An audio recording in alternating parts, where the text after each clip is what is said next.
Tidak semua orang mampu membangun masjid. Karena pikiran sahabat ini membangun masjid itu biayanya besar. Maka kata Nabi SAW dalam hadis ini, Allah akan memberikan pahala itu walaupun orang hanya membangun masjid sebesar sarang burung. Artinya kita cuma nyumbang 10 ribu, 50 ribu. Lalu uang itu digabungkan sama semua uang yang sedang dikumpulkan. Dibeli semen, beli batu, beli cat, beli itu sudah punya andil. Sudah punya istana di surga. Ruginya apa? Kalau kita nyumbang sehari 2 kali, 3 kali. Mudah-mudahan semoga saja setiap kita sumbang dapat istana di surga. Kalau sehari 2 kali kita nyumbang, ya, minimal sehari sekali lah. Misalnya kalau kita keluar hari ini kita kasih, besok kita lewat lagi masih ada kotak amal, berarti mereka masih butuh dong. Masih lagi. Ya. Dan kita harus paham baik-baik ibu-ibu sekalian, semua yang kita lakukan, ya, sebenarnya manfaatnya buat kita. Amal-amal saleh, Allah tidak butuh dengan itu. Kenapa ada orang kadang-kadang mau keluarin uang perhitungan? Seakan-akan Allah butuh. Allah nggak butuh. Kita yang butuh dengan sedekah itu. Makanya Abdullah bin Mas'ud berkata radhiyallahu anhu, siapa yang ingin hartanya tidak dijangkau oleh tangan pencuri dan tidak dimakan oleh rayap, maka taruhlah di langit. Maksudnya sedekah. Nah, orang sedekah itu sedang dibawa menuju ke akhirat. Makanya sebagian salaf juga mengatakan pada saat dia ngumpulin sedekahnya dan dia dibawa oleh orang-orang miskin yang dia mau kasih, dia mengatakan sama orang-orang sekitarnya, lihatlah orang-orang ini membawa harta-harta kami, amal-amal kami, ketimbangan amal kami tanpa diupah sedikit pun. Allahu Rabbi wal Islam dini wa Muhammadan Rasulullah. Assalamualaikum warahmatullahi wabarakatuh. Alhamdulillah, tidak henti-hentinya kita selalu memuji dan memuji Allah atas segala nikmat yang Allah berikan kepada kita. Terutama Allah masih berikan kita kesempatan hari ini lagi untuk melakukan aktivitas di mana tentu semua ini akan berakhir dengan datangnya ajal seseorang. Maka selama masih diberikan kesempatan, seharusnya seorang muslim memahami baik-baik bagaimana mereka memaksimalkan waktunya, terutama dengan tujuan atau pada tujuan dia diciptakan. Yang Allah sebutkan dalam surah Az-Zariyat, surah nomor 51 ayat 56, "Wa ma khalaqtul jinna wal insa illa liya'budun." Aku tidak ciptakan jin dan manusia kecuali untuk mengabdi ataupun beribadah kepadaku. Dan salah satu tujuan itu, alhamdulillah sedang kita lakukan, yaitu selepas sholat duhur tadi, kita duduk untuk bermajlis ilmu, mempelajari salah satu dari bagian syariat Allah subhanahu wa ta'ala. Dan tentunya kita berharap Allah ikhlaskan niat dan juga Allah jadikan ini sebagai ilmu yang bermanfaat dan dimudahkan kita untuk mengamalkan. Serta juga Allah mudahkan dengan ini kita mendapatkan derajat yang tinggi di surga. Allahumma amin. Selanjutnya kita panjatkan salam hormat kita kepada Rasulullah Muhammad sallallahu alaihi wasallam sebagaimana Allah telah perintahkan kita untuk mengucapkan salam hormat tersebut, tentu dengan harapan juga mendapatkan apa yang telah dijanjikan, bahwa saya mengucapkan satu kali salam hormat kepada manusia terbaik ini akan dibalas oleh Allah dengan 10 salam dari sisinya, dan itu berisikan pengampunan dosa, pelipat gandaan pahala, peninggian derajat, solusi dari permasalahan, dan apapun yang merupakan kebaikan-kebaikan yang akan didapatkan dari baca salawat ini. Bagi ibu sekalian, seperti biasa, bila Allah SWT mudahkan, kita akan melanjutkan membedah buku 30 tuntunan hidup berkah dan panjang umur ala Nabi SAW, tulis oleh Amir bin Muhammad Al-Mudari, dan kita sudah menyelesaikan poin ke-11 pada kesempatan yang lalu dari 31 tuntunan, ya, berarti tuntunan yang ke-11 masalah memperbanyak atau memelihara sholat duha. Sekarang kita akan masuk poin ke-12, tuntunan yang ke-12, yaitu hadirilah pelajaran-pelajaran di masjid. Seperti biasa, saya akan coba bacakan dulu apa yang ditulis oleh penulis, baru kemudian kita panjang lebar masuk ke syarah dan penjelasan. Di halaman 40, ya, 40. Di situ disebutkan poin ke-12, hadirilah pelajaran-pelajaran di masjid. Kata penulis, Anda dapat menambah kebajikan dengan cara menghadiri pelajaran-pelajaran tentang ilmu agama di masjid. Berdasarkan sabda Nabi SAW, "Man ghada ilal masjidi la yuridu illa an yata'allama khaira au yu'allimah." Dalam kurung, "Ya'malah kana lahu ka ajri hajjan tamma hajjatuhu." Barang siapa yang pergi ke masjid yang tujuannya hanyalah belajar kebajikan atau kebaikan dan mengajarkannya atau mengajarkannya dalam kurung atau mengamalkannya, maka ia akan mendapatkan seperti pahala orang berhaji yang sempurna hajinya. Tentu penulis seperti kita tahu buku ini karena buku yang kecil, buku saku, maka umumnya beliau hanya menulis dalil dan kadang-kadang ada syarah, kadang-kadang tidak. Oleh karena itu kita akan masuk ke syarah atau penjelasan lebih jauh berhubungan dengan masalah ini.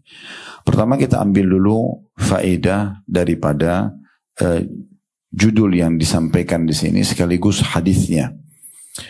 Dari hadis ini kita ambil pelajaran dan judulnya, pentingnya seorang muslim dan muslimah menghidupkan masjid yang ada di sekitar rumah kita, dimanapun masjid itu. Kalau kita sedang lewat, kita sedang mampir, maka kita memakmurkannya. Nanti akan kita sebutkan seperti apa kira-kira langkah kita menjaga dan memuliakan masjid itu sendiri. Karena banyak orang yang tidak peduli sama sekali dengan masjid atau rumah-rumah Allah. Lewat, cuma lewat begitu saja. Ya, seperti seakan-akan itu bukan tempat yang mulia. Bahkan mungkin dia lebih memuliakan istana presiden daripada rumah Allah subhanahu wa ta'ala. Atau rumah atasannya daripada rumah Allah subhanahu wa ta'ala. Walaupun rumah Allah subhanahu wa ta'ala itu sederhana, kecil misalnya, tetap saja dia adalah tempat yang paling mulia di muka bumi. Nanti akan kita jelaskan hadisnya berhubungan dengan masalah itu, di mana Nabi SAW bersabda bahwasanya sebaik-baik ya, tanah di muka bumi dan bangunan adalah rumah Allah. Jadi walaupun cuma musolah misalnya kecil, tetap saja dia adalah tempat yang paling mulia. Harusnya setiap orang di antara kita peduli dengan tempat-tempat tersebut. Minimal misalnya dengan mampir pernah sholat di sana sehingga menjadi saksi pada hari kiamat. Kalau ibu sudah tahu, alhamdulillah. Kalau belum tahu, setiap kali ibu sholat di sebuah tempat, maka itu akan jadi saksi pada hari kiamat. Sebagaimana dijelaskan dalam sebuah hadis. Makanya dianjurkan kita kalau sholat pindah-pindah tempat. Misalnya ibu sholat sekali di satu tempat, di ruang tamu misalnya kalau di rumah, nanti sekali di kamar, ya, sekali mungkin di bagian ruang keluarga misal contoh. Maka dengan pindah-pindah tempat ini kita sholat wajib di sini, sholat sunnah ba'diyahnya di sana misalnya, ini akan menjadi saksi pada hari kiamat. Begitu dijelaskan di dalam hadis Nabi alaihi salatu wassalam. Makanya kalau ibu lihat misalnya ada orang yang faham hadis ini, biasanya mereka kalau sholat di masjid wajib di satu titik, mereka sholat sunnah pindah ke titik yang lainnya. Nah, itu karena memang akan menjadi saksi pada hari kiamat nanti.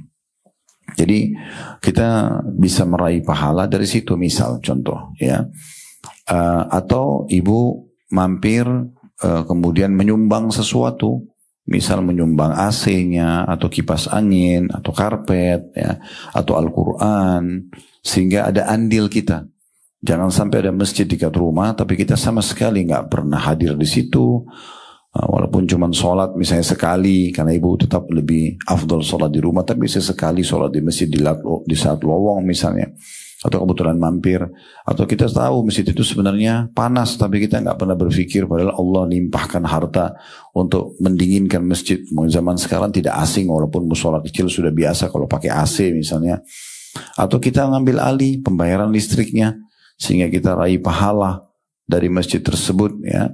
Dari sisi misalnya orang yang sholat ya, otomatis mereka pada saat nyalain AC atau mikrofon imam yang dipakai untuk memandu sholat atau ceramah-ceramah yang ada di situ atau apalah ya yang digunakan misalnya pengajian mikrofon tersebut, itu kan pahalanya besar semua. Atau ibu punya andil di tempat wudhunya misalnya ya, ibu perbaikan kerannya, renovasi masjid dan tempat wudhunya atau kamar mandinya yang sudah pasti-pasti orang datang ke sana itu umumnya untuk beribadah. Misal contoh, atau ibu perbaikin lantainya mungkin, karpetnya yang sudah kotor misalnya, ibu ganti misalnya keramiknya jadi marmer kah atau apa, rumah Allah subhanahu wa ta'ala. Atau kita ganti karpetnya atau kita laundry misalnya kalau sudah kotor ya. Dan jangan pernah menjadi justru musuh-musuh rumah Allah. Saya bahasakan musuh rumah Allah ini karena ada orang begitu. Misalnya Allah mudahkan kakinya mampir ke sebuah masjid, dia bukannya misal kalau dia dapat kekurangan di situ, dia mengambil sebuah pelajaran bahwasanya Allah memudahkan dia menginjakkan kaki di masjid tersebut agar dia punya andil. Kayak misalnya masjid itu panas, masjid itu kotor, maka dia harusnya berpikir oh ini rumah Allah, Allah mampirkan saya di sini supaya saya punya andil. Ibu jadi bersihkan karpetnya, panggil orang-orang, dibawa ke laundry, ibu pasangin AC, ibu taruh Quran, ibu taruh buku-buku agama, misalnya lah. Ya ibu ada diambil alih listriknya, kamar mandi tempat orang bersih-bersih dari najis, kemudian tempat uduknya dan seterusnya. Tapi mereka bukan itu. Mereka malah berpikir, oh ini masjid kotor ya, malah menghina. Belum lagi lebih parah dari itu, mereka pergi ketemu sama teman-temannya, kalau sholat jangan di sana ya, masjidnya kotor misalnya. Ini kan unik ya, bukannya dia malah punya andil, tapi malah menghina. Saya tanya ibu-ibu sekalian, ibu-ibu biasa ngerawat rumah. Kalau ada orang datang ke rumah kita, anggaplah rumah kita memang mungkin sedikit ada berantakan. Lalu kemudian orang itu datang dan mengatakan rumah kamu berantakan, atau pulang, kemudian dia cerita kalau rumah kita berantakan. Saya yakin kita nggak terima. Kan gitu. Bagaimana dengan rumah Allah Subhanahu wa taala? Ini sayang sekali. Berapa banyak musola yang kita pada saat safar kita mampir. Tanya diri kita sudah punya andil apa di musola itu? Kita andil apa di masjid itu? Bahkan kita bisa meraih pahala yang sangat melimpah ibu-ibu sekalian dari masjid-masjid yang kita lewatin dengan doa. Ya, misalnya kita lewat sebuah masjid yang sangat besar, terawat, maintenance-nya sangat bagus misalnya. Jangan cuma mengatakan masjidnya bagus ya. Itu tidak ada manfaatnya bagi kita, tidak ada manfaatnya juga bagi penyumbang masjid itu. Tapi bagaimana kita punya andil walaupun dengan doa. Kita mengatakan misalnya, ya Allah kalau seandainya engkau memberikan kesempatan aku seperti orang yang bangun masjid ini, aku akan melakukan yang sama.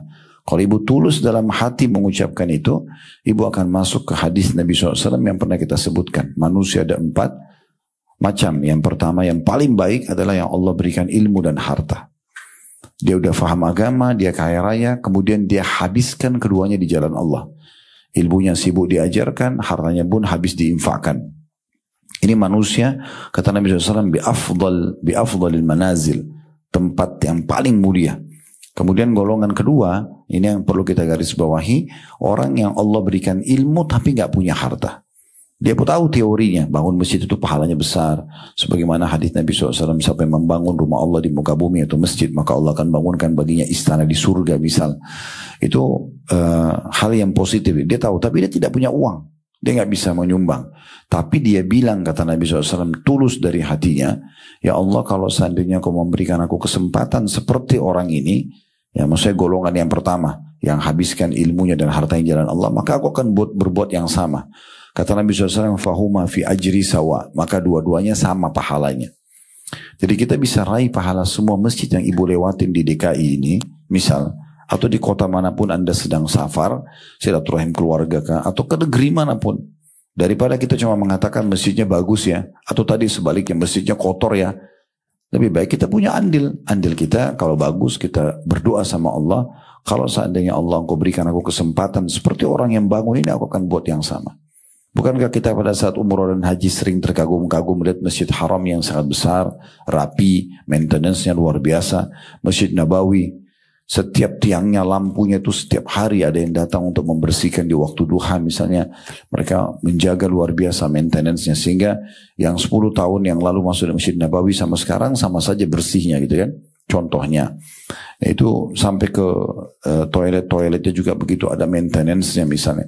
Daripada ibu hanya mengatakan bagus ya Masjid Haram Mekah, bagus ya Masjid Nabawi di Madinah, hanya sebatas itu, sayang sekali. Lebih baik kita niatkan dan kita berdoa agar kalau Allah berikan kesempatan kita seperti penguasa Saudi sekarang kayak Raja Saudi, kita akan buat yang sama. Mudah-mudahan saja dengan niat itu Allah dan doa itu Allah berikan kita pahalanya. Apa susahnya gitu? Itu contohnya. Jadi terlalu banyak hal-hal yang berhubungan dengan masalah masjid yang kita bisa punya andil. Dan jangan sampai kita lewat di sebuah masjid atau tinggal dekat masjid tapi kita sama sekali tidak punya andil. Walaupun semampu kita tentunya. La yukallifullah nafsan illa wus'aha. Allah tidak akan bebankan seseorang di atas kemampuannya gitu ya. Yang kita mampu saja. Sama nanti menjelang Ramadan, kita sudah berada di bulan-bulan yang sangat dekat dengan Ramadan. Kalau ada undangan untuk ibu punya giliran buka puasain di masjid, maka ikut serta, gitu kan? Jangan malah pas tiba gilirannya, oh sudah tiba giliran saya. Seakan-akan dia heran kenapa giliran buka puasa di masjid sudah datang pada dia. Kalau perlu ibu sebelum diminta, ibu datang ke masjid dekat rumah, 1 bulan buka puasanya dari saya ya, misal, contoh. Berapa orang beramal di masjid? 100 orang. Baik, kita bisa panen 100 pahala orang yang puasa. Berarti kan kalau 1 bulan kita nyumbang, kita dapat pahala Ramadan 30 hari, kita juga dapat pahala ya 100 jemaah per hari kali 300, itu kan 3.000 orang. Kita panen pahalanya. Mungkin ibu hanya mampu berikan air mineral, oke, memberikan kurma, oke, kue jajan, oke, apa saja. Ya, itu sangat bagus. Jadi ini harusnya punya kepedulian tentang masalah itu. Karena dalam Islam kita diberikan kesempatan oleh Allah SWT. Ini sebuah karunia yang besar sekali ya. Kita diberikan kesempatan oleh Allah Subhanahu Wa Taala bisa melipat gandakan pahala kita di ibadah yang sama. Kayak tadi misalnya ibu sholat duhur nih. Kan sebelum kita talim ibu sholat duhur. Daripada ibu sholat duhur sendirian, mungkin ibu bisa mengajak orang lain.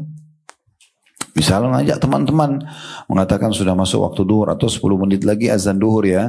Di-share misalnya di grup keluarga. Anggaplah dari 100 orang di grup kita itu misal cuman 10 orang yang ikut. Gak masalah. Tapi 10 orang itu berapa pahala mereka dapat, kita akan dikasih pahala yang sama. Hanya karena ngajak saja. Kan gitu.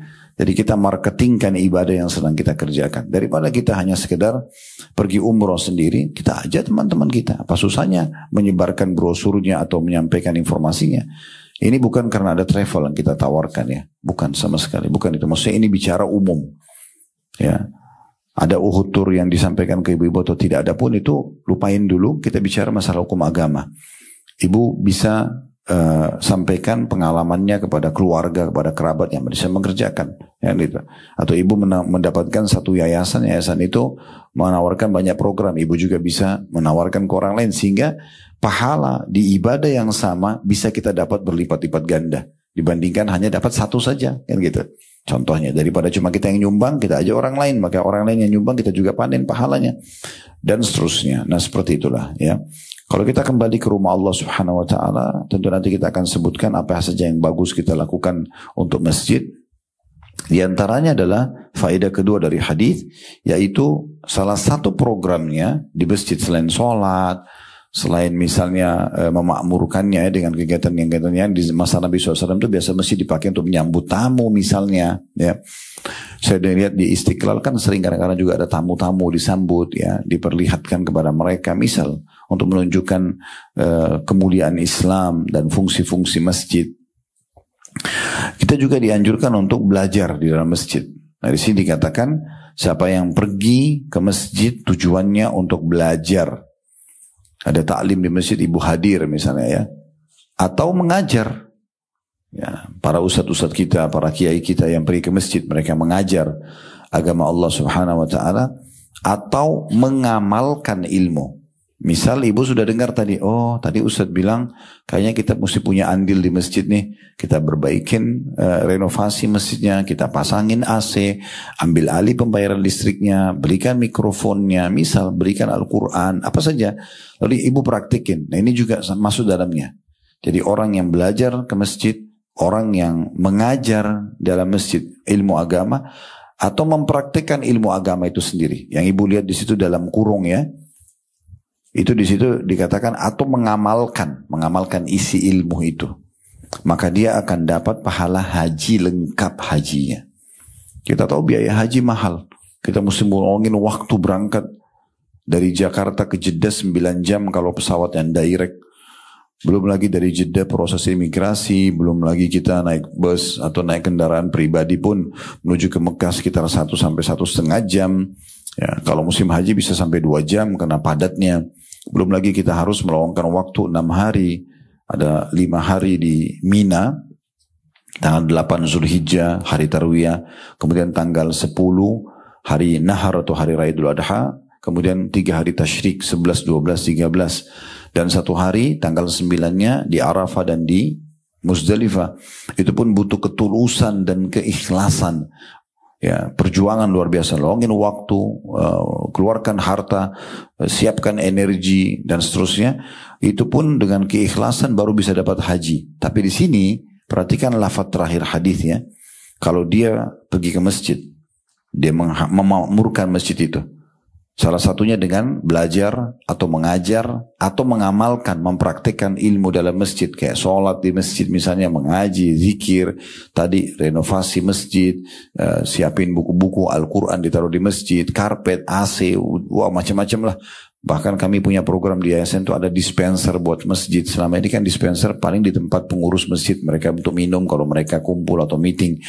Kita punya program di yayasan itu menyiapin dispenser buat masjidnya, sehingga jemaah leluasa bisa minum. Siapapun yang duduk situ lagi ngaji, kebetulan haus, tidak perlu keluar cari kios untuk beli minum. Apalagi kalau mereka lagi itikaf di Ramadan, gitu ya. Atau mungkin ada orang antara maghrib isya, dia nggak mau keluar, mau tunggu aja waktunya misal. Karena kata Nabi SAW, orang yang tunggu antara sholat dengan sholat setelahnya, itu seakan-akan dia dalam keadaan sholat. Ya. Jadi kalau ibu keluar ke masjid, habis sholat maghrib misalnya, contoh. Lalu ibu duduk sampai isya, karena ibu pikir sudahlah nanggung waktunya misal contoh. Itu tetap kita dicatat seperti orang yang sedang sholat.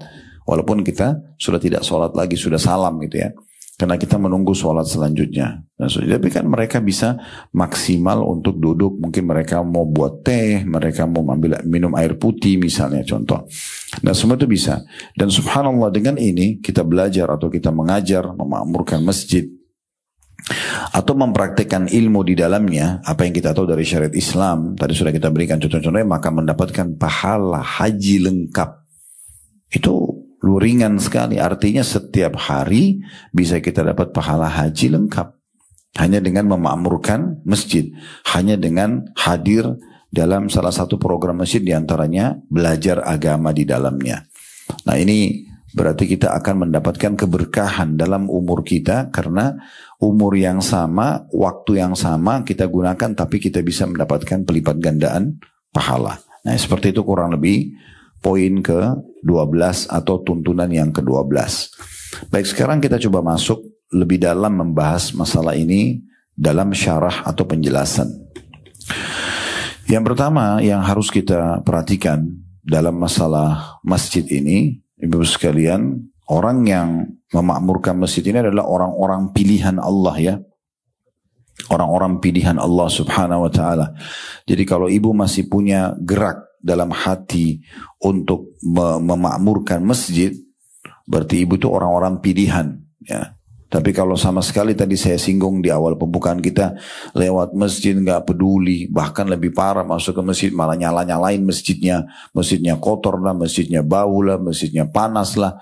Padahal sebenarnya Allah sampaikan kaki dia di sana, harusnya dia punya andil, ini malah dicurigai imannya gitu ya.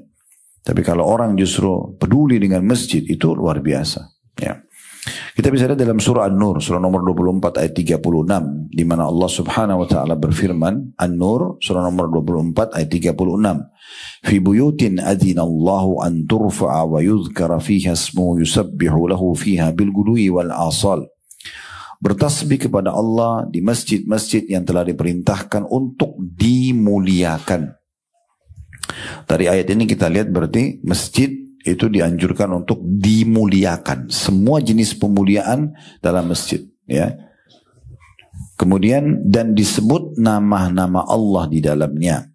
Itu pada waktu pagi dan juga pada waktu petang.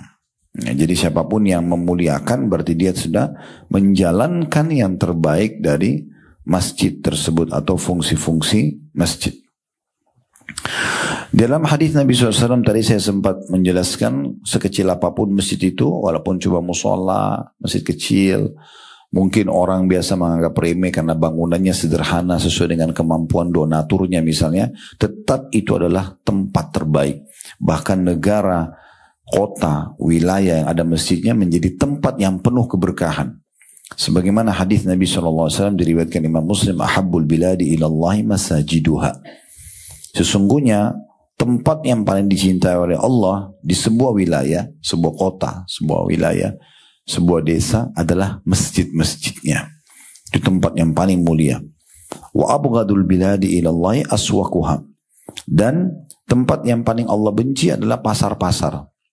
Walaupun pasar boleh, tapi pasar itu datang untuk kebutuhan, bukan menghabis-habiskan waktu. Artinya pasar boleh kita pergi, Nabi SAW juga pergi pasar, para nabi-nabi juga pergi ke pasar, tapi bukan malah menghabiskan waktu yang lama. Kita kan sekarang kita balik, kita ke mall, di pasar lama, di masjid yang sebentar. Bahkan buru-buru. Kalau dalam hadits ini terbalik, harusnya masjid itu yang kita berlama-lama. Ada saatnya kita luangin waktu, duduk, tadabbur Al-Quran, ya.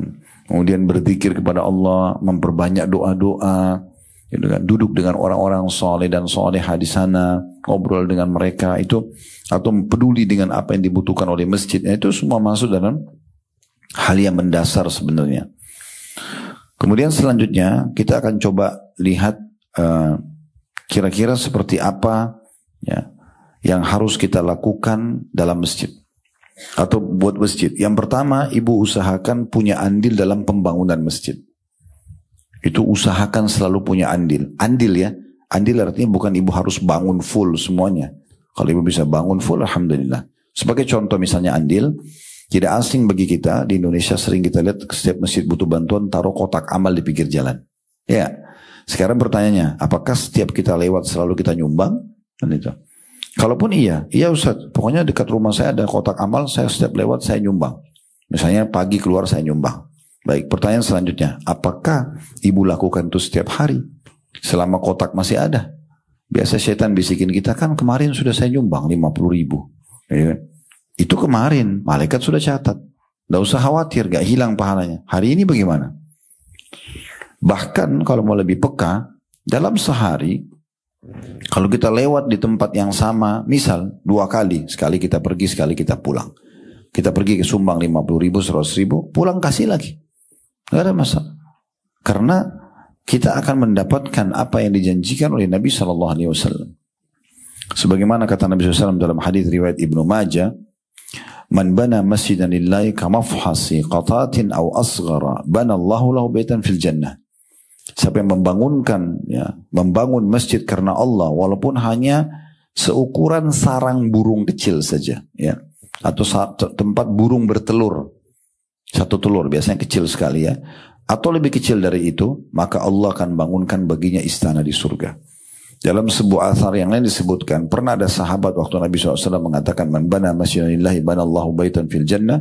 Siapa yang membangunkan rumah Allah di muka bumi, maka Allah akan bangunkan baginya istana di surga. Ada sahabat yang bilang, ya Rasulullah, tidak semua orang mampu membangun masjid. Karena pikiran sahabat ini, membangun masjid itu biayanya besar. Maka kata Nabi SAW dalam hadis ini, Allah akan memberikan pahala itu, walaupun orang hanya membangun masjid sebesar sarang burung. Artinya kita cuma nyumbang 10.000, 50.000, lalu uang itu digabungkan sama semua uang yang sedang dikumpulkan, dibeli semen, beli batu, beli cat, itu sudah punya andil, sudah punya istana di surga. Ruginya apa? Kalau kita nyumbang sehari 2 kali, 3 kali, mudah-mudahan semoga saja setiap kita sumbang dapat istana di surga. Kalau sehari 2 kali kita nyumbang, ya, minimal sehari sekali lah. Misalnya kalau kita keluar hari ini kita kasih, besok kita lewat lagi masih ada kotak amal, berarti mereka masih butuh dong. Masih lagi. Ya. Dan kita harus paham baik-baik ibu-ibu sekalian, semua yang kita lakukan, ya, sebenarnya manfaatnya buat kita. Amal-amal saleh, Allah tidak butuh dengan itu. Kenapa ada orang kadang-kadang mau keluarin uang perhitungan? Seakan-akan Allah butuh. Allah nggak butuh. Kita yang butuh dengan sedekah itu. Makanya Abdullah bin Mas'ud berkata radhiyallahu anhu, siapa yang ingin hartanya tidak dijangkau oleh tangan pencuri dan tidak dimakan oleh rayap, maka taruhlah di langit. Maksudnya sedekah. Nah, orang sedekah itu sedang dibawa menuju ke akhirat. Makanya sebagian salaf juga mengatakan pada saat dia ngumpulin sedekahnya dan dia dibawa oleh orang-orang miskin yang dia mau kasih, dia mengatakan sama orang-orang sekitarnya, lihatlah orang-orang ini membawa harta-harta kami, amal-amal kami, ketimbangan amal kami tanpa diupah sedikit pun. Kita kalau kasih orang uang 100.000 bu, mungkin persepsinya harus diperbaikin ya. Kita selalu menganggap, oh saya sudah punya andil dalam hidupnya. Keliru sekali itu. Jangan selalu merasa punya jasa sama orang. Gitu. Justru melalui mereka lah kita dapat manfaat. Karena nilai 100.000 yang kita kasih ke dia, dia pakai beli makanan, pakai beli baju, selesai. Tapi nilainya 100.000 itu melalui dia dibawa ke timbangan amal kita. Dengan itu kita punya angka 100.000 di timbangan itu pun Allah mengatakan man ja'a bil hasanati falahu asyru amsalihha. Siapa yang berbuat satu kebaikan, Allah akan lipat gandakan menjadi 10 kali lipat. Jadi bukan 100.000 yang ditaruh timbangan amal kita, bisa 1 juta, bahkan bisa berlipat-lipat ganda tergantung kadar keikhlasan kita. Ya, jadi ini poin penting yang harus digarisbawahi. Jangan selalu merasa punya jasa pada orang. Kita memberikan makan orang, kita memberikan pakaian pada orang, kita bersedekah uang pada orang miskin. Bukan mereka yang butuh, kita yang butuh. Makanya puncak terbaik dalam sedekah itu adalah kitanya yang menjemput bola. Ibu yang keluar nyari mana nih orang yang bisa membantu saya untuk membawa harta tersebut ke timbangan amal. Nah gitu. Jangan kita menganggap kita yang orang lain yang butuh. Kotak amal yang butuh. Setiap sampai ke kita sebuah informasi amal soleh, yakinlah itu dari Allah subhanahu wa ta'ala. Seperti ibu dengar azan, ada bisikan dalam hati sholat. Sebenarnya Allah yang saya mengingatkan, bukan muadzin. Karena muadzin itu orang Melayu, orang Arab, orang bule, sama. Hayya ala sholah, hayya ala falah. Gak akan berubah lafadznya. Gitu kan. Berarti mereka itu cuma menjalankan saja perintah Allah subhanahu wa ta'ala. Sampai kepada kita informasi apapun positif, mungkin di grup keluarga, di grup pengajian begini, misalnya ada grupnya tentang potongan ceramah dikirim, maka itu berarti informasi sampai dari Allah, walaupun teman kita yang mengirimnya. Kalau itu positif, share lagi ke orang lain. Apa susahnya kita juga ikut andil dalam masalah seperti ini, kan gitu. Ini contoh-contohnya. Jadi memang kita dianjurkan untuk membangunnya, ya. Jadi jangan sia-siakan. Kalau perlu setiap kali ibu mampir ke satu kota, satu desa, tanya mana masjidnya. Masjid dulu. Setelah masuk ke masjid, sumbang dulu. Bawa sesuatu ke sana, ya. Taruh di kotak amalnya uang 50.000, 100.000. Taruh dulu. Mungkin di satu waktu Allah kasih keberkahan, dipakai bangun, dipakai ini, dipakai itu, kita nggak tahu, gitu ya. Itu sangat bagus. Walaupun sedang tidak dibangun, ya. Mungkin kotak amalnya itu akan dipakai satu waktu untuk kebutuhan karena akan jadi saldo masjid, ya seperti itulah. Tentu kalau dia berada di saldo masjid lebih afdal daripada ada di saldo rekening kita, otomatis kan itu. Karena itu sudah tercatat sebagai sebuah amal. Kemudian juga yang dianjurkan setelah itu adalah bagaimana kita membersihkan masjid. Ya, masjid sudah ada. Tadi kan kalau kita punya andil membangunnya. Nah, yang paling sempurna Bu, kalau ibu juga terjun di maintenance-nya, perawatan. Kita kan kalau sudah beli rumah, tidak cukup kita beli dan tinggali, butuh maintenance. Saya yakin ibu-ibu lebih paham masalah ini. Tidak mungkin rumah semewah apapun, sebagus apapun, dimanapun lokasinya, kalau tidak di maintenance tetap aja masalah, gitu kan? Akan kotor, akan rapuh, akan ini dan itu misalnya. Tapi rumah itu sesederhana apapun, tapi kalau selalu dijaga, itu akan bagus, kan gitu. Di maintenance. Pakaian kita juga begitu, kalau pakai ugal-ugalan, ya, tidak dirawat segala macam. Beda dengan pakaian walaupun sudah lama, mungkin sudah 10 tahun sama kita, tapi karena selalu di laundry dengan baik, disetrika dengan baik, digantung dengan baik, semua itu pasti berbeda. Semuanya begitu kan gitu. Nah, rumah Allah subhanahu wa ta'ala juga dianjurkan untuk itu. Makanya kata Aisyah radhiyallahu anha, istri Nabi SAW dalam hadis yang sahih riwayat Abu Dawud, riwayat Tirmidzi, riwayat Ibnu Majah. Kata beliau, amara Rasulullah SAW bibina'il masajid fid dur wa an tunadzafa wa tutayyaba. Rasulullah SAW memerintahkan untuk membangun masjid di perkampungan-perkampungan, di kota-kota, di negeri-negeri, ya. Nabi SAW perintahkan bangun. Semua umat Islam diperintahkan untuk bangun. Bahkan di situ kalau ada komunitas Muslim harus ada masjid menjadi simbolnya. Ini kita alhamdulillah di Indonesia sudah sangat bagus ya. Hampir setiap kota kalau kita lihat itu mayoritas Muslim pasti ada masjid jami' lah, masjid agung lah, apalah namanya ya. Masjid raya di sebagian tempat itu begitu dinamakan. Lalu kata Aisyah dan juga setelah membangun apa? Nabi SAW perintahkan untuk membersihkan dan juga memberinya wewangian. Ini dalam hadis yang sahih. Jadi kita juga merawat itu. Tidak ada salahnya kita punya andil beli alat pelnya untuk masih marbot, semua alat pembersih lah ya. Semualah pembersih untuk lantai segala macam itu. Semua itu juga termasuk di dalamnya insya Allah. Bahkan Nabi SAW sangat memuliakan siapapun orang yang merawat masjid. Di antaranya diceritakan dari hadis yang sahih diriwayatkan oleh Imam Muslim dari hadis Abu Hurairah radhiyallahu anhu bahwasanya ada seorang wanita, saya tidak disebutkan namanya, tapi ibu ini sering kali kalau Nabi masuk masjid ditemukan dia lagi membersihkan. Inisiatif dari ibu ini, dia sapu-sapu, dia bersihkan masjid. Nabi sering lihat dia. Hampir setiap hari ibu itu ada dan selalu bersihkan masjid. Satu waktu rupanya hilang, nggak ada ibu ini. Kemana dia? Nggak tahu, gitu kan? Dicari tahu. Maka Nabi SAW dikatakan fasa'ala anha, atau fasa'ala anha Nabi sallallahu alaihi wasallam, ya.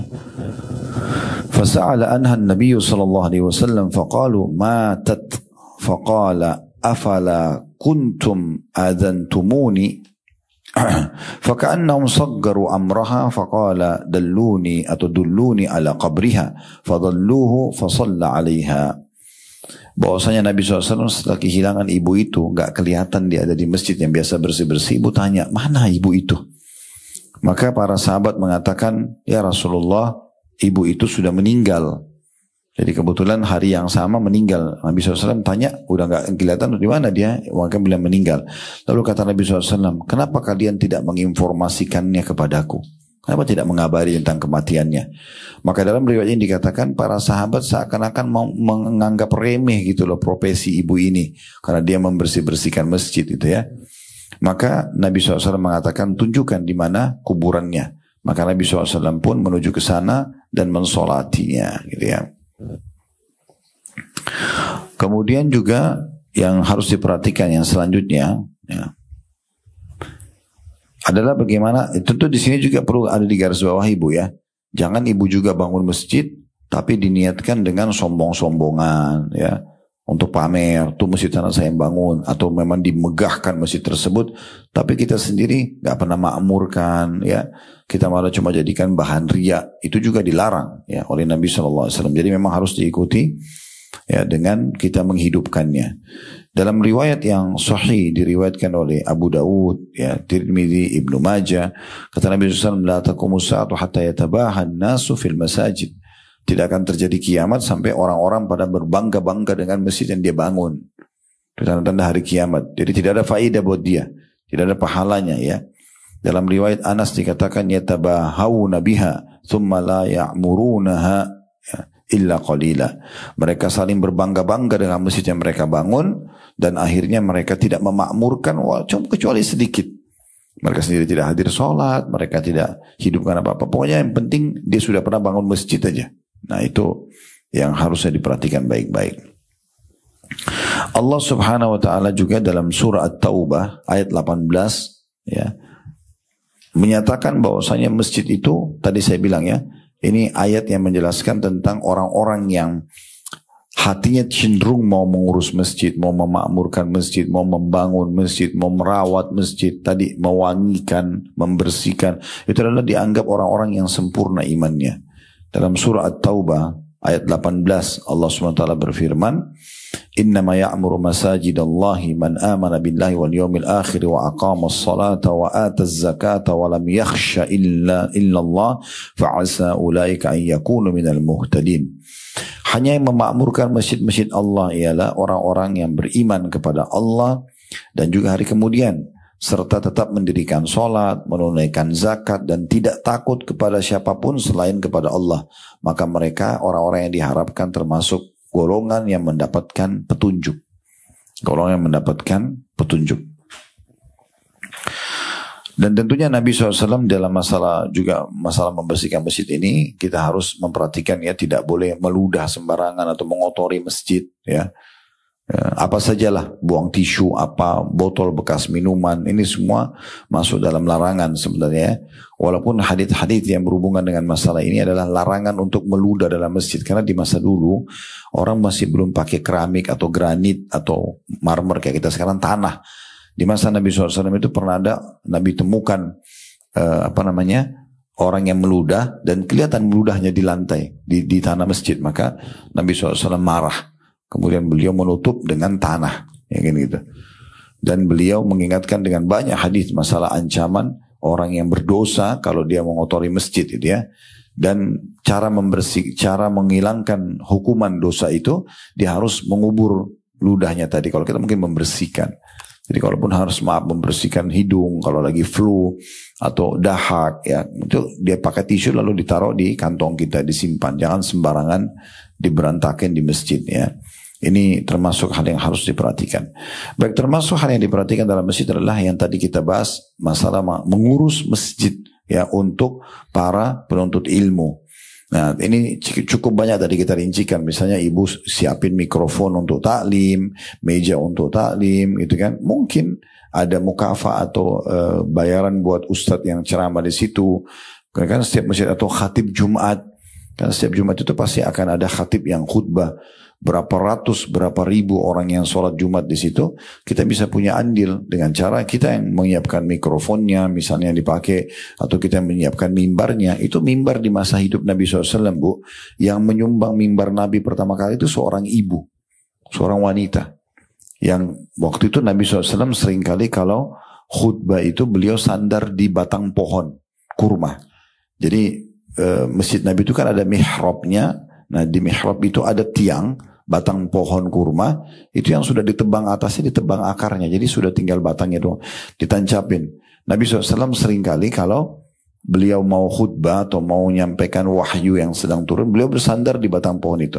Ada seorang ibu mengatakan, ya Rasulullah, bisa nggak saya diizinkan, saya punya seorang staf pegawai, itu bisa buat mimbar, buatin Anda mimbar. Kata Nabi SAW, silahkan. Maka pertama kali lah dibuatkan mimbar itu pikirannya dari seorang wanita itu. Seorang ibu. Akhirnya muncullah hukum mimbar di situ.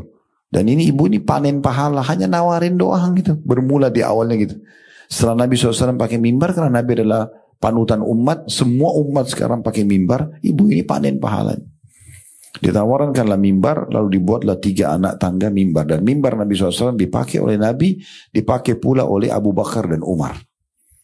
Nah, nanti kalau ibu satu waktu ke Mekah, di tower jam, ya, clock tower itu di lantai 3-nya. Kalau ibu masuk ke mallnya lantai 3-nya satu waktu. Ada museum Sirah Nabawi.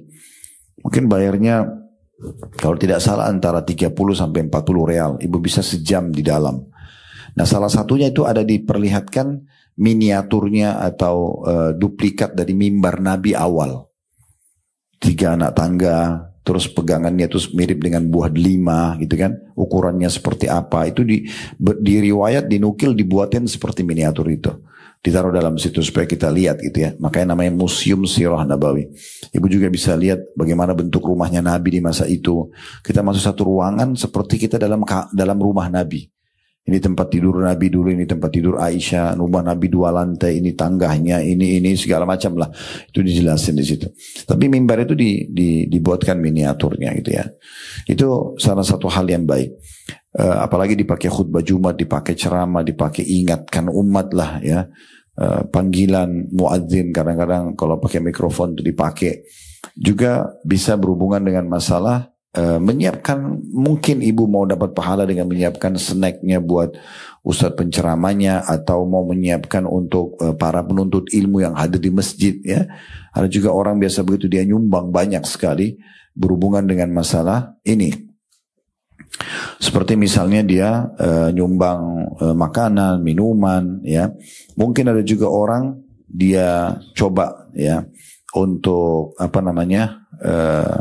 membagi pakaian misalnya, atau mungkin yang juga jarang dipikirkan orang itu menyiapkan sejadah buat imamnya ya, atau sejadah buat masjid secara umum. Tapi kalau buat imam kan berarti dia akan selalu memakmurkan atau memimpin sholat misalnya, dan seterusnya lah ya.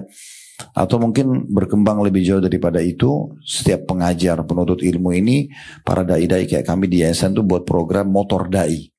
Kita sebarluaskan di seluruh Indonesia siapa kira-kira dai yang memang aktif dan memang dia adalah seorang penuntut ilmu, punya kapabilitas ilmu yang cukup, kemudian diajukan namanya, nanti kita akan keluarkan motor dai. Sekarang sudah puluhan motor atau mungkin sudah sampai ratusan motor yang sudah keluar, alhamdulillah, dari sumbangan jemaah, kemudian kita alokasikan. Ya, harapannya kita punya andil dari setiap ajaran atau majelis ilmu yang dia bimbing di masjid ataupun di mana-mana gitu ya. Itu contoh-contohnya. Baik, kemudian juga yang perlu diperhatikan, masjid harus jauh dari semua pelanggaran agama seperti perbuatan syirik misalnya ya. Jangan masjid tempat ibadah lalu kemudian kita buat tempat syirik ya. Seperti banyak masjid yang di dalamnya fisik masjid itu ada kuburan yang orang minta-minta pada orang mati misalnya. Ya, minta-minta di situ. Karena Allah berfirman dalam surah Jin ayat 18 yang berbunyi wa annal masajid lillahi fala tad'u ma'allahi ahada. Dan sungguhnya masjid itu adalah milik Allah, maka jangan kamu berdoa kepada selain Allah di dalamnya. Banyak orang Bu dalam sholat dia mengatakan iyyaka na'budu wa iyyaka nasta'in. Hanya kepadamu kami menyembah, hanya kepadamu kami minta tolong. Tapi begitu selesai salam, sholatnya pergi kuburan sebelah masjid minta-minta. Lalu mana tadi komitmen kita mengatakan iyyaka na'budu wa iyyaka nasta'in? Ya. Kemudian juga bagaimana kita menghidupkan sunnah-sunnah Nabi dalam masjid, yang lawannya itu adalah bid'ah. Tidak boleh ada perbuatan-perbuatan yang melanggar sunnah dalam masjid. Ya. Kalau kita berzikir sesuai dengan apa yang Nabi contohkan. Kita baca Quran seperti yang Nabi contohkan. Kita apapun sholat seperti yang Nabi contohkan. Apa saja kita di masjid harus mengikuti sunnah Nabi alaihi salatu wassalam. Ini perlu diperhatikan. Dan hati-hati untuk membangun kuburan di dalam masjidnya. Ya, ini saya pernah di kota Makassar satu waktu. Sholat di satu masjid. Kemudian tidak ada kuburannya memang di situ. Di luar masjid mungkin ada. Tapi di dalam fisik masjid tidak ada, karena memang tidak boleh ada kuburan dalam masjidnya. Tidak boleh kita sholat kalau ada kuburannya ya. Fatwa ulama kalau ada masjid yang ada kuburannya itu cuma dua. Kalau masjid dibangun, kemudian kuburan datang, kuburannya dibongkar, dipindahin ke kuburan muslimin.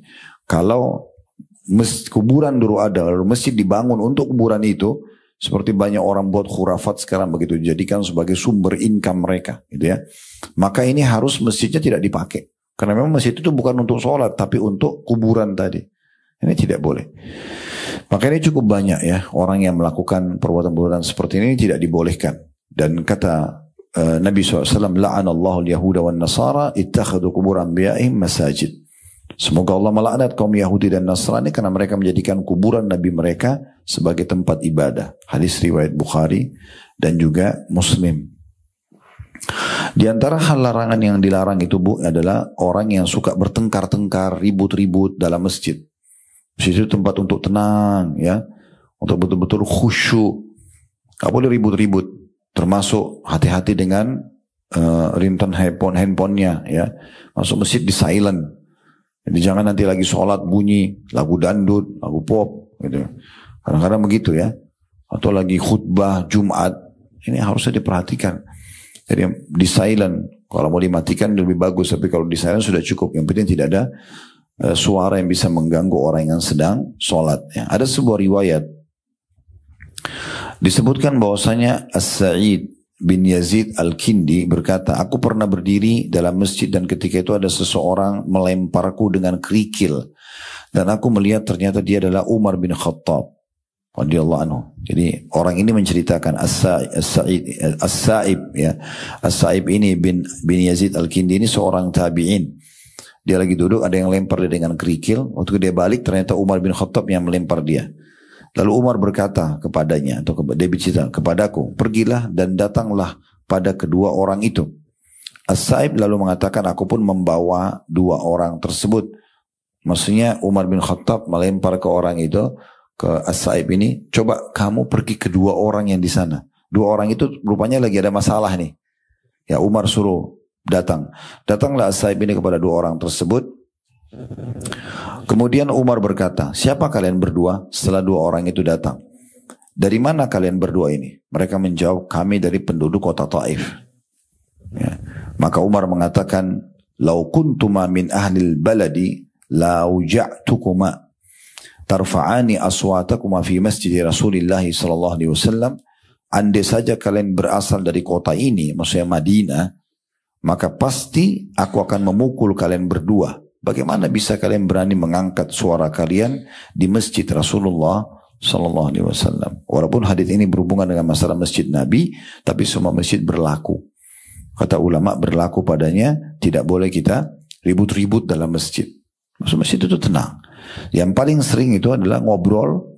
Kadang-kadang ada orang yang tidak tahu ngobrol. Orang lagi antara azan di iqamah itu waktu mustajab doa. Ini malah ngobrol. Atau misalnya orang selesai sholat masih banyak mau zikir, dia sudah ngobrol. Atau tadi ringtone handphone misalnya, ya.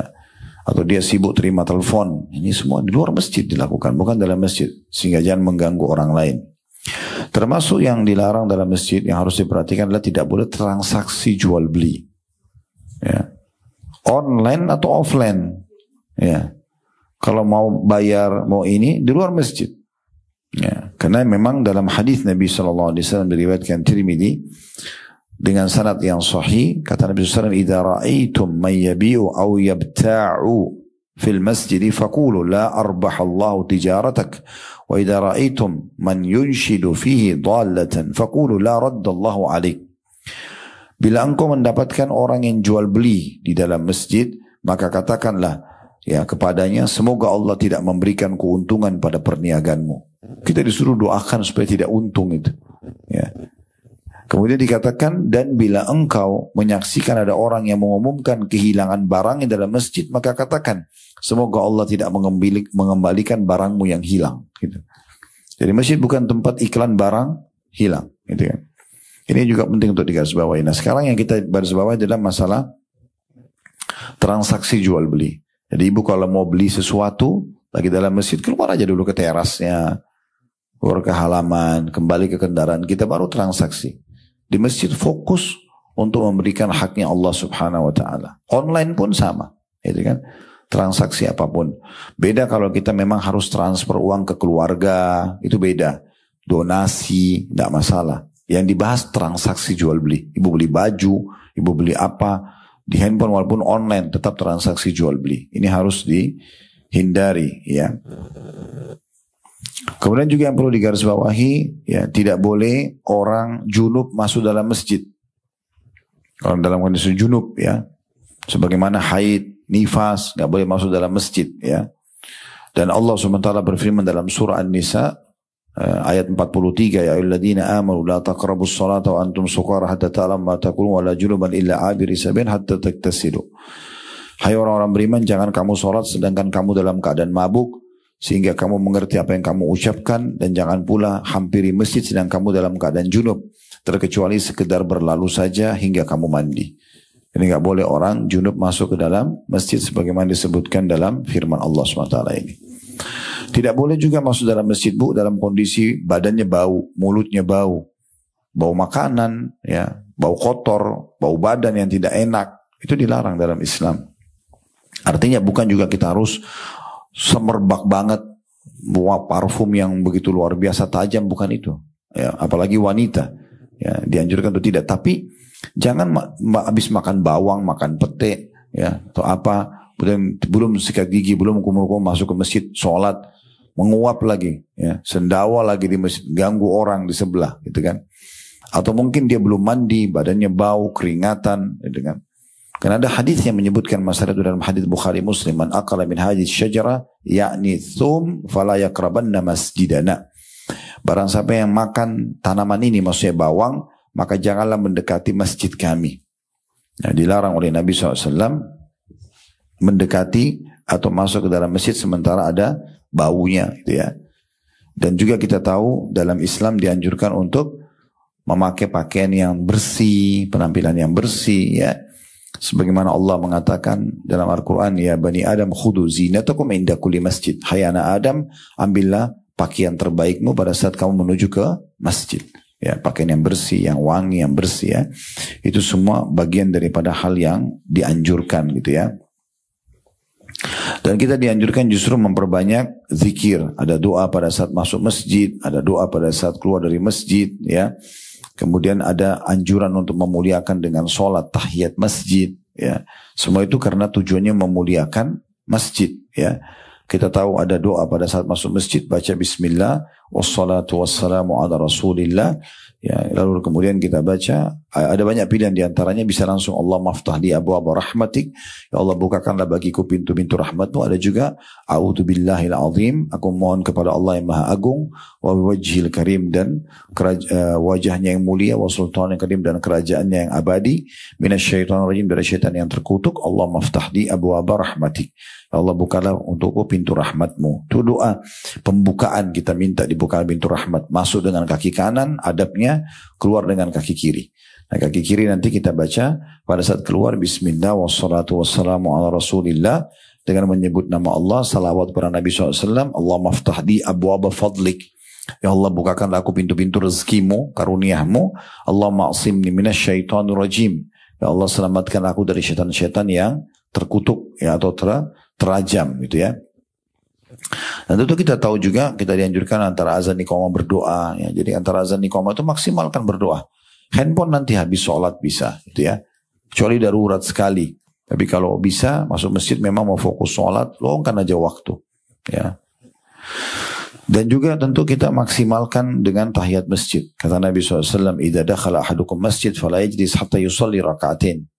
Yang artinya dalam hadis riwayat Bukhari Muslim ini, jika salah seorang kalian masuk ke dalam masjid, maka janganlah dia duduk ya, sampai dia sholat 2 rakaat. Sampai dia sholat 2 rakaat. Jadi dianjurkan untuk sholat 2 rakaat. Ya. Nah salah satu tadi kita tutup dengan ini ya, yang tidak kalah penting adalah ibu usahakan punya andil tadi dalam masalah majelis ilmu. Dan ini sudah pernah kita jelaskan ini ya, di beberapa poin yang sebelumnya seingat saya. Itu ada pentingnya orang hadir dalam majelis ilmu. Karena hadir majelis ilmu seperti ini, di rumah atau di masjid, itu keutamanya besar. Karena orang yang hadir dalam majelis ilmu itu dimudahkan jalan menuju ke surga. Sebagaimana hadis Nabi SAW, "Man salaka tariqan yatlubu fihi ilman sahala atau salakallahu bihi tariqan min turukil jannah." Barang siapa yang menempuh jalan menuntut ilmu, maka Allah akan mudahkan jalannya untuk menuju surga. Hadis riwayat Tirmidzi. Begitu juga kita tahu kalau kita berkumpul di rumah Allah, kita membaca Al-Quran, kita mempelajarinya, ya, ilmu-ilmu agama, masalah hukum halal haram, maka itu akan dihadiri oleh malaikat. Allah akan turunkan malaikat membawa rahmat, membawa ketenangan. Sebagaimana hadis riwayat Muslim, kata Nabi SAW, "Wa majtama'a qaumun fi baitin min buyutillahi yatluna kitaballah wa yatadarasunahu bainahum illa nazalat 'alaihimus sakinatu wa ghasyiyatuhumur rahmah wa haffathumul malaikatu wa dzakarahumullahu fi man 'indah." Tidaklah satu kaum berkumpul di salah satu rumah dari rumah-rumah Allah atau masjid, membaca kitabullah atau Al-Quran dan saling juga mempelajarinya, melainkan akan turun kepada mereka sakinah, ketenangan. Mereka akan dinaungi oleh rahmat, mereka akan dilindungi oleh para malaikat, dan Allah akan menyebut-nyebut mereka di hadapan makhluk yang mulia di sisinya, maksudnya di depan para malaikat, ya, di depan para malaikat. Begitu juga ada hadis yang lain kalau masalah majelis ilmu ini, tadi yang di buku kita disebutkan, orang kalau ke masjid untuk belajar atau mengajar atau mengamalkan itu kan sama dengan pahala haji lengkap tadi ya. Ada juga yang disebutkan pahala sama dengan orang jihad. Ya. Hadisnya adalah riwayat Ibnu Hibban dan dihasankan oleh para ulama hadis. Kata Nabi SAW, "Man dakhala masjidana hadha liyata'allama khairan aw yu'allima kana kal mujahidi fi sabilillah wa man dakhalahu li ghairi dzalika kana kan nadhiri ila ma laysa lahu." Barang siapa yang masuki masjid kami ini, maksudnya Masjid Nabawi, itu di masa beliau cerita tentang atau menyampaikan tentang masjid beliau. Tapi hadis ini berlaku untuk semua masjid. Ya. Siapa yang datang ke dalam masjid untuk mempelajari kebaikan atau mengajarkannya, maka ia seperti mujahid di jalan Allah. Dan barang siapa yang masukinya bukan dengan tujuan itu, maka ia seperti orang yang melihat sesuatu yang bukan miliknya. Maksudnya tidak ada manfaat buat dia. Tidak ada manfaat buat dia, ya. Dan ini adalah pahala yang sangat besar. Bagaimana kita bisa mendapatkan ini? Dan juga tentunya tidak kalah penting kita tutup juga dengan ini masalah salah satu memampukan masjid dengan sholat, ya Bu ya. Ibu tetap lebih afdal sholat di rumah, tapi jangan luput untuk sholat di masjid. Walaupun cuma sesekali, sholat berjamaah kah, gitu ya. Terutama kalau sedang ada di Masjid Haram, Masjid Nabawi, ya kadang-kadang kan kita mengatakan kan perempuan lebih afdal di rumah Ustaz. Udah saya sholat di hotel aja. Lalu untuk apa ibu jauh-jauh ke sana? Kan gitu. Kalau orang mukim di Mekah sama Madinah mungkin kan gitu, karena mereka setiap saat bisa pergi. Tapi ibu bayar mahal-mahal jauh-jauh pergi sholat di kamar hotel, sayang banget ini. Sholat di masjid gitu kan. Karena masjid juga kata Nabi SAW, la tamnau ima Allahi masajidullah, jangan kalian melarang para hamba Allah wanita untuk sholat di masjid. Kan gitu. Dan di masa Nabi SAW perlu kita garis bawahi, tidak pernah saf wanita itu kosong dari wanita. Tidak pernah, mereka pasti hadir. Beda hukumnya kalau Jumat ya. Kalau laki-laki wajib Jumat, kalau ibu Jumat itu sunnah. Boleh nggak saya hadir masjid Jumat Ustaz? Boleh sebenarnya, tapi sunnah. Ibu bukan kewajiban. Ibu sholat duhur di rumah saja gitu ya. Tapi kalau ibu lagi di Masjid Haram, lagi di Mekah, sah perempuan itu sama Masjid Nabawi tetap dibiarkan kan. Bisa sholat Jumat, kenapa nggak hadir? Nah di Indonesia tidak hadir Jumat, kenapa nggak hadir di sana? Kan sayang banget. Itu bisa hadir ya contohnya. Dan Nabi SAW mengatakan, sholatu fi ithri sholatin la lagwa bainahuma kitabun fi illiyin. Seseorang yang sholat di masjid ya, kemudian menetap di sana hingga sholat berikutnya, maka akan dicatat ya dia dalam kitab Illiyin. Illiyin itu sebuah buku yang dicatat nama-nama ahli surga. Kalau orang datang ke masjid, dia tunggu antara sholat dengan sholat selanjutnya, itu ya. Dan ini poin juga penting untuk digarisbawahi. Jadi sesekali pun nggak masalah ibu pergi sholat di masjid. Kalau laki-laki ibu punya suami, anak, usahakan selalu diingatkan untuk ke masjid. Ya, dihidupkan masjid itu. Mulai diajarkan anak ke masjid dan sebutkan keutamaan. Terlalu banyak. Kita kalau mau bahas keutamaan sholat di masjid ini luar biasa. Setiap langkah dicatat pahala, satu dihapus dosa, diangkat derajat. Terus kemudian ada doa keluar rumah, ada doa menuju ke masjid, ada doa tadi masuk masjid dengan kaki kanan, ada doa nanti keluar dari masjid, ada doa antara azan dan iqamah, ada sholat qobliyah, ada keutamaan sholat takbiratul ihram pertama imam ya. Begitu imam Allah Akbar, kalau kita Allah Akbar juga belakang, itu sudah mulai dicatat pahalanya oleh malaikat. Sampai kata Nabi SAW, siapa yang tidak kehilangan 40 hari takbiratul ihram imam. Jadi imam subuh, duhur, asar, maghrib, isya kali 40 hari. Tidak pernah ketinggalan, maka dijamin dia selamat dari api neraka dan selamat dari sifat kemunafikan. Artinya dia akan menjadi orang mukmin yang sejati, gitu ya. Itu karena pentingnya menjaga sholat di masjid itu sendiri. Maka jangan disia-siakan ya. Jadi kalau misalnya maaf ibu lagi diuji sama Allah SWT, suami yang masih mungkin belum telat ke masjid, ibu ajak misalnya. Ya nanti subuh misalnya mau kerja jam 7 jam 8, nanti subuh kita sama-sama ke masjid ya. Ibu bilang aja saya pengen sekali sholat di masjid, bisa ditemanin nggak? Sebenarnya untuk dia ya. Tapi ibu lakukan itu supaya mungkin dia mau ke masjid. Mungkin sekali dua kali dia pergi akhirnya dia tertarik ya. Sebagaimana banyak istri menjadi penyebab juga suaminya yang tidak suka olahraga, akhirnya banyak penyakit, tapi karena dia ajak, dia mulai, dia ingin, akhirnya tertarik kan contohnya itu ya. Dan cukup banyak hal-hal yang berhubungan dengan masalah ini tentunya. Baik, ini bahasan kita berhubungan dengan masalah tuntunan yang ke-12 ya. Bagaimana kita memakmurkan masjid dan bagaimana kita menghadiri majelis-majelis ilmu terutama di masjid. Semua itu akan memiliki keutamaan yang sudah panjang lebar kita jelaskan tadi.